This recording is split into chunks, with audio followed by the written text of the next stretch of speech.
Okay, before we move on to the next figures that we're going to find the volume of, we need to review area of some figures you'll recognize. So triangles, squares, and rectangles, because the bases of the next figures we're going to talk about involve these shapes.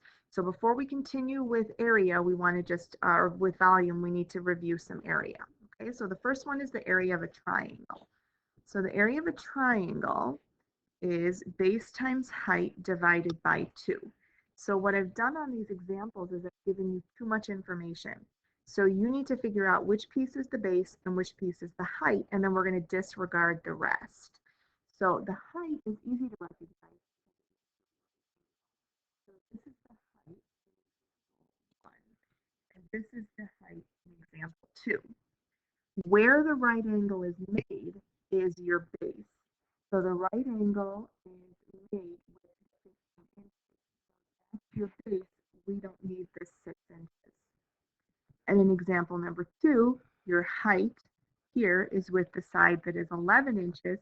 So this is your base, meaning you don't need the 5 inches or the 9 inches.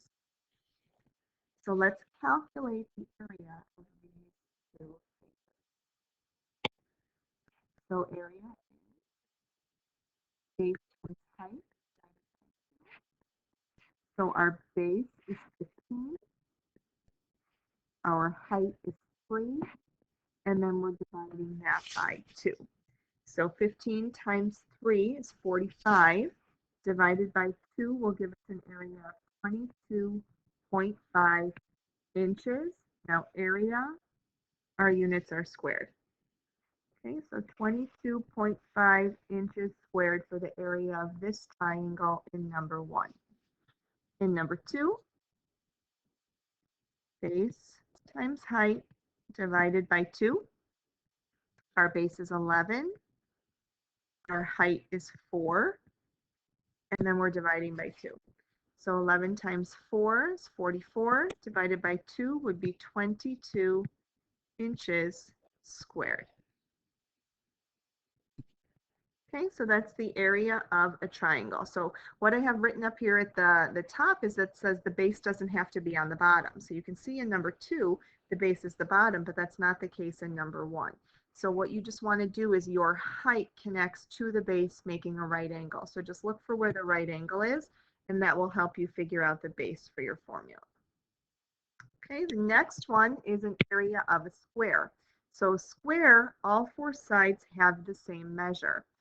So what you're going to do is you're going to multiply the side by itself. So in the area of a square, you're really doing like your base times your height or your length times your width. Since those measures are exactly the same, that's why we're squaring it. So area is side squared, and your side happens to be 25. So this is 25 squared. So the area of this square is 625 feet squared.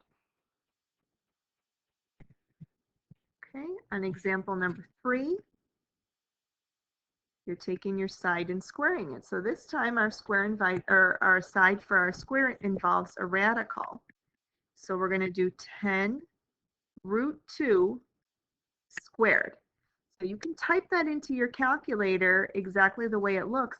Make sure that you're putting the parentheses there. You need that parenthesis after the square root to square, because your answer should be 200 units, because I don't have a unit of measure there, squared.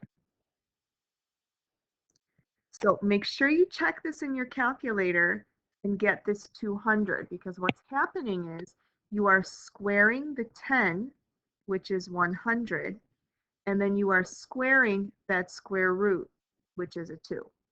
So 100 times 2 gets you the 200. Okay, so please make sure that you're checking that in your calculator. And then the very last figure we're going to review area for is a rectangle.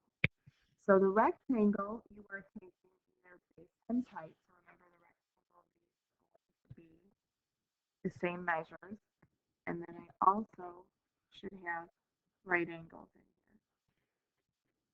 All right, and then up here on example 3 and 4, I should have had a rectangle, or sorry, I should have had the right angles marked on number 3 as well. Okay, so down here for your rectangle, you're going to see sometimes the formula written as base times height. We've also used length times width. All right, so you define which one you like better. I like to use length times width for the area of a rectangle. And when we get to the next section, you're going to see why I like length times width more. So my length here, I'm going to call it 6. And my width is 4. So multiplying those two together, you get 24. I don't have a unit of measurement on this, so we're just going to call it units squared. Okay, so for a rectangle, it's length times width, or base times height. For a square, it's length times width as well, or base times height as well. But since it's the same number, it's 25 times 25, or 25 squared. And then for a triangle, you take the base times the height, but you cut it in half, divide by 2. Okay, so that's it for notes on review of area. Go ahead and move on to your practice. Have a great day.